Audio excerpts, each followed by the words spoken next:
जी नमस्कार दोस्तों, मैं Arvind Tiwari from AB realty. आज का वीडियो जो आप लोगों के लिए बना रहा हूँ ये बहुत संवेदनशील विषय पर है। सुशांत गोल्ड सिटी से रिलेटेड कुछ न्यूज आई हुई है, उसी संदर्भ में है। मित्रों, सुशांत गोल्ड सिटी ने अपने आप को दिवालिया घोषित कर लिया हुआ है और उसी से रिलेटेड ये वीडियो है कि सुशांत गोल्ड सिटी में जो प्रॉपर्टीज़ जिन लोगों ने परचेज किया हुआ है, किन किन प्रॉपर्टीज़ के ऊपर क्या इफेक्ट पड़ेगा उसके विषय में अब हम आज जानकारी दे रहे हैं। आपको आगे बढ़ते हैं। सुशांत गोल्ड सिटी में मदर टाउन जो इनका फेज 1 है, वहाँ पे लगभग 95% चीज़ें क्लियर हैं और जो भी प्रॉपर्टीज़ पे लोगों ने अपना मकान बना लिया है, जिनके प्रॉपर्टीज़ की रजिस्ट्री हो चुकी हैं, उन लोगों को कुछ भी फर्क नहीं पड़ेगा इससे। और जिन प्रॉपर्टीज़ की रजिस्ट्री नहीं हुई हैं और उनकी प्रॉपर्टीज एक डेवलप लोकेशन पर है और उनका पेमेंट पूरा पेड है या 10-20% बचा हुआ है, वो भी आईआरपी के अब नया रूल में जो है कि आईआरपी आने के बाद में उन प्रॉपर्टियों के लिए भी स्पेशल परमिशन देके उनकी भी रजिस्ट्रेशन चालू हो जाएगा।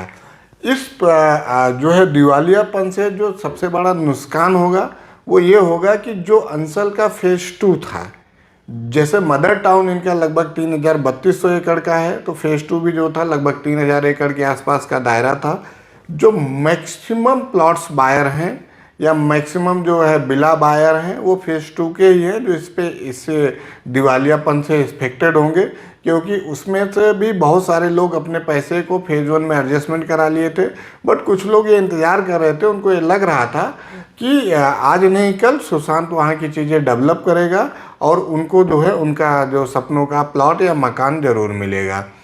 उसके अलावा इस जो है दिवालियापन के सुशांत के गोल्ड सिटी या अंचल के और किसको फ़र्क पड़ रहा है, जो अंचल के अंदर में इनके चाहे कमर्शियल प्रोजेक्ट हो, जैसे सेक्टर A4 में इन्होंने शॉपिंग बना रहे थे और एक तरफ बनाया हुआ था और एक तरफ का जो है नहीं बना हुआ है, वो अभी अधूरा पड़ा हुआ है, उस पर इफेक्ट डालेगा। दूसरा, ऐसे ग्रुप हाउसिंग्स जैसे इनके एक प्रोजेक्ट आना था, आस्था था या पैराडाइज डायमंड था, ये सब जो प्रोजेक्ट हैं इनके जो बायर्स हैं उनके ऊपर ज़रूर इफेक्ट पड़ेगा, क्योंकि अब उनका भविष्य, उनके जो प्लॉट परचेजिंग का पैसा वो एक अधर में फंसा हुआ है। उसके अलावा जो अंचल के अंदर में सेक्टर यम के जो पॉकेट्स थे या सेक्टर जे में जो अनडेवलप्ड लोकेशन के प्लॉट थे जहाँ पे अंचल के पास ज़मीनें नहीं थी, अब उनके भी भविष्य अधर में है कि वो जो है ज़मीनें कौन परचेज करेगा और आगे वो किस तरीके से वो डेवलपमेंट होगा या परस्यू होगा, वो एक आगे चल के देखने का विषय होगा। उसके अलावा वो प्रॉपर्टीज अधर में जाएंगी जिनके ऊपर लोन चल रहा है, जो प्रॉपर्टी सुशांत ने मॉर्गेज की थी, उन प्रॉपर्टीज के ऊपर फर्क पड़ेगा कि उसका पैसा अब आईआरपी कैसे सुशांत गोल्ड सिटी या सुशांत डेवलपर से रिकवर करता है। ये जो चीज़ें हैं, इन जो प्रॉपर्टीज़ हैं, इन्हीं के ऊपर मेजर जो है इस दिवालियापन से इफेक्ट होगा। जो सुशांत गोल्ड सिटी में ग्रुप हाउसिंग चल रहे हैं अदर डेवलपर्स पे, उनके ऊपर कोई इफेक्ट नहीं पड़ेगा। सुशांत गोल्ड सिटी में जो उनके आगे की तरफ है डेवलप लोकेशन है, लोग मकान बना के रह रहे हैं, उन सब चीज़ों पे फर्क नहीं पड़ेगा। हाँ, थोड़ा फर्क पड़ेगा। जैसे अगर आप मिक्सन के सामने का रोड देखें या अंचल के फ्रंट में अगर आप अहिमा मऊ की तरफ आगे बढ़ेंगे तो कुछ लैंड पैचे अभी रोड के लिए भी परचेज नहीं है, उस पर ज़रूर फर्क पड़ेगा कि अब कब तक वो लैंड पैच खरीदी जाएगी, कब तक वो बनेगा, वो एक भी उस पर ज़रूर फर्क पड़ेगा डेवलपमेंट में। उसके अलावा अगर आप देखेंगे सेक्टर G1 के सामने एक छोटा लैंड पैच है, जब आप G1 से G6 की तरफ जा रहे हैं तो वहाँ पे एक तरफ का रोड बना हुआ है, एक तरफ का अधूरा फंसा हुआ है, उस पर फ़र्क पड़ेगा। ऐसे जो डेवलपमेंट्स हैं वो जो है थोड़ा उसमें फ्लो डाउन आएगा, ब्रेक डाउन आएगा कि वो आगे कैसे डेवलपमेंट उसके होंगे। उसके अलावा जो फेज 1 से फेज 2 जोड़ने के लिए इनका 45 मीटर का रोड प्लस फ्लाईओवर था, वो उसका भी जो है भविष्य अब आधार में ही है कि वो कब आगे वो चल के पूरा होगा। उसके अलावा जो सुशांत के अंदर में गोल्फ के प्लॉट्स थे या गोल्फ के बिलास थे, वहाँ पे मेजर देखा गया है कि अभी तक उतनी रोडें नहीं बनी हुई हैं और उन प्लॉटों पे मैक्सिमम जो है आपका आईएफएल का लोन चल रहा है, जिसकी वजह से बैंक करप्सी हुई है। तो वो जो प्लॉट्स है और सेक्टर J5 जो कमर्शियल था, ये दोनों प्लॉट्स के ऊपर अंसल की बैंक करप्सी जो हुई है, इन्हीं को लेके हुई है। आईएफएल का जो केस चल रहा था, तो इन जो प्रोजेक्ट्स हैं, इनके भविष्य अधर में ज़रूर गए हैं। इनके बायर पैनिक हैं कि उनके पैसों का क्या होगा। इसके अलावा अंसल के उन पॉकेट्स पे फ़र्क पड़ेगा जिनका डीपीआर एलडीए में अप्रूव तो था, लेकिन उनकी फीस नहीं भरी गई थी। तो उन पॉकेट्स पे ज़रूर फ़र्क पड़ेगा, जैसे सेक्टर एम के जो पॉकेट्स में जिन्होंने अभी रिसेंटली प्लॉट परचेज किया था, या जिनका पुरानी भी परचेजिंग है। जो सेक्टर एम है अंसल का, उसमें क्योंकि कुछ जगह पे पहले ग्रुप हाउसिंग था, वहाँ पे प्लॉट बना के बेचा गया है। कुछ 19-20 चीज़ें हैं जहाँ के डीपीआर तो सबमिट था, उन्होंने डीपीआर अप्रूव भी किया था एलडीओ ने, बट कोई भी चीज़ अप्रूवल के लिए तय माने की फ़ीस ज़रूरी होती है, वो एलडीए को अंसल ने दिया नहीं। इसकी वजह से वो डीपीआर अप्रूव नहीं हुआ। और जो प्रॉपर्टीज़ है वो भी लोगों ने परचेज किया हुआ है। वो प्रॉपर्टीज़ तो 2022 के बाद में बिकी हुई हैं। जो पहली बार ये संज्ञान में आया 2022 में कि अंसल में कुछ उथल-पुथल चल रही है, क्योंकि रेरा के कई बार जो है आदेश के बाद में अंसल जो है कस्टमर को उनका पैसा लौटा नहीं रहा था। फिर 25 मार्च 2022 को रेरा ने एक जीआर पास किया कि अंसल के द्वारा किसी भी प्रॉपर्टी का खरीद फरोख्त पर रोक लगा दी जाए। तो ये 25 मार्च को किया था रेरा ने। उसके बाद भी अंसल के अंदर में बहुत सारी प्रॉपर्टीज़ की परचेज हुई हैं, जिनके विषय में पिछले कुछ दिनों में रेरा ने अब स्वयं एक मतलब उन्होंने जो रफली आइडिया दिया था प्राइजिंग का, वो तो उसका 25% भी नहीं है। कि उन्होंने 214 करोड़ का आंकड़ा दिया हुआ है, जो सर्कल रेट के हिसाब से होता है कि उतने की वैल्यू हुई। उन्होंने 12-14 करोड़ की पेनाल्टी लगाई रेरा के ऊपर कि आपने बिना मतलब कि इन चीज़ों के रेरा गाइडलाइन के आपने इस प्रॉपर्टी को सेल कैसे किया। तो उनकी पेनाल्टी तो बात जाने दो, जो कस्टमर थे प्लॉट परचेज किए थे उनका भविष्य अधर में है।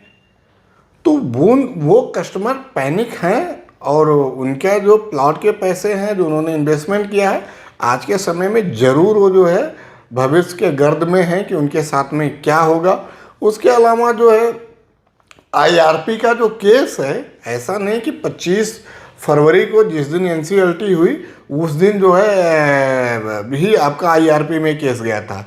ये जो अंसल का मैटर है, आज के लगभग 8-9 महीने पहले ऑलरेडी दिल्ली के सुप्रीम कोर्ट के मतलब आईआरपी कोर्ट में इनका केस चल रहा था, जहाँ पे कई बार ये लगा कि नहीं अंसल चीज़ों को बचा ले जाएगा, और कई बार लगा कि नहीं अंसल चीज़ों को जो है डुबा देगा।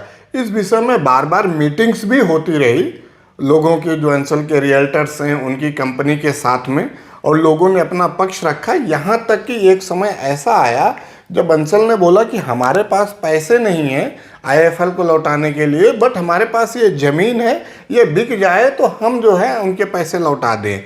तो उसके बाद में यहाँ के लोगों ने जो है, जो पुराने बड़े जो है जो चैनल्स हैं या जिनके पास में इन्वेस्टर्स हैं, उन्होंने इनके सीबीडी में अभी एक बहुत बड़ी डील हुई, लगभग 212 करोड़ की थी। वो पैसा भी अंसल यहाँ से उठा ले गया। उस अंसल एक तय प्लानिंग के साथ में भी जितने भी यहाँ के उन्होंने अपना प्रॉपर्टी बची थी उसको बेच के जो पैसा दिल्ली ले जाना था वो धीरे धीरे ले जाते रहे, और जितनी उनकी बकाया रकम थी जिनको देना था वो सब पे डिफ़ॉल्ट करते चले गए। साथ में लास्ट में आया ये इसका 25 तारीख का डेट, 25 फरवरी का, जिस दिन तय हो गया कि अंसल अपने आप को दिवालिया घोषित कर दिया।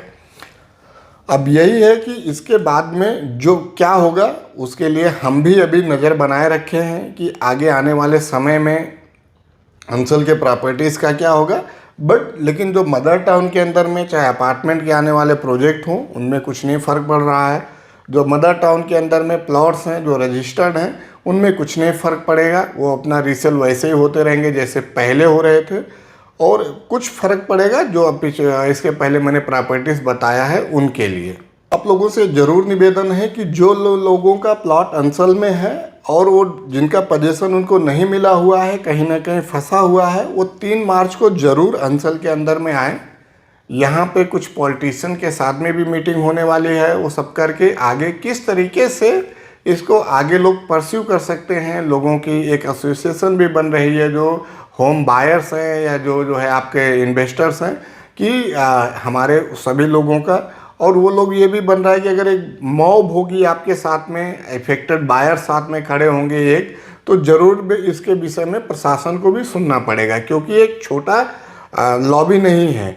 ऐसे ही कोई इन्वेस्टर्स हिंदुस्तान के अंदर में, क्योंकि हिंदुस्तान का लॉ इतना कमज़ोर है कि उसकी वजह से आता है, कंपनी बनाता है, कुछ दिन काम करता है और लोगों का पैसा उठाता है और ये चला गया है। ये रियल इस्टेट का हिंदुस्तान का मुझे लगता है कि सबसे बड़ा ये करप्शन होगा। इसके पहले नोएडा में भी हुए हैं, जेपीओपी ग्रुप का हुआ है। धीरे धीरे आज चीज़ें वहाँ पे रोड पे आ रही हैं, बट लेकिन जो उनके बायर्स थे वो आज तक सफ़र कर रहे हैं, उनको अपना घर नहीं मिला हुआ है। वही सेम चीज़ अब अंसल के साथ में होने जा रहा है। अंसल के फेज़ 2 इससे मेजर इफेक्टेड होगा। फेज़ 1 में 98% चीज़ें क्लियर हैं, तो यहाँ पे उतना इफेक्ट नहीं पड़ेगा। बट लेकिन 3000 स्क्वायर फीट का एरिया, एकड़ का एरिया है, तो उसमें अगर आप 2-3%, 4% भी देखेंगे तो एक बड़ा जो है एरिया और अच्छे ठीक ठाक कस्टमर भी इफेक्टेड है फेज़ 1 में भी, और इनके ग्रुप हाउसिंग के कस्टमर तो इफेक्टेड हैं ही। तो अब इसमें हम भी नज़र बनाए हुए हैं, आप लोग भी नज़र बनाए रहिए, और इससे रिलेटेड आगे कुछ और भी अपडेट मिलता है तो हम लोग आप लोगों के साथ में एक नए वीडियो के साथ में ज़रूर आएंगे। और ये वीडियो देखने के लिए धन्यवाद, और आप लोगों से निवेदन रहेगी कि इस वीडियो को आप लोग ज़रूर शेयर करें, जिससे जो है अंचल के जो बायर्स हैं उन तक पहुंच सके, और वो अपने आप को जो अंचल के अंदर में बायर्स का एक अभी एसोसिएशन बन रहा है, संगठन बन रहा है, उसमें अपने आप को पार्टिसिपेट कर सके। ये वीडियो देखने के लिए धन्यवाद। जल्द ही मिलते हैं अगले वीडियो में। मित्रों, ये अपने मुंह से बोलना थोड़ा अतिशयोक्त तो लगता है, बट लेकिन ज़रूर ये भी आप लोगों से साथ में जानकारी साझा करूँगा कि जो अंचल का ये आपका दिवालियापन हुआ है, हमने जितने भी प्रॉपर्टीज यूनिट्स आज तक बेचे हैं, हमारे एक भी कस्टमर इससे इफेक्टेड नहीं है, क्योंकि हमने उन लोकेशन पे कभी काम ही नहीं किया जिनके विषय में जानकारी थी कि यहाँ पे या तो मॉर्गेज है, या तो इसका डीपीआर पास नहीं है, या तो कोई अन्य चीज़ें हैं, या तो डेवलप लोकेशन नहीं है। उन जगहों पे हमने कभी काम नहीं किया था, और इस वजह से जो है हमारे एक भी बायर्स इस दिवालियापन की वजह से इफेक्टेड नहीं है, क्योंकि हमने जो काम किया हुआ है अंचल के फेज़ 1 में डेवलप लोकेशन पे, रीसेल की प्रॉपर्टीज़ पे किया हुआ है, और जिन लोगों को प्रॉपर्टी बेचा हुआ सब धीरे धीरे अपना मकान बना के रहने के लिए जा रहे हैं।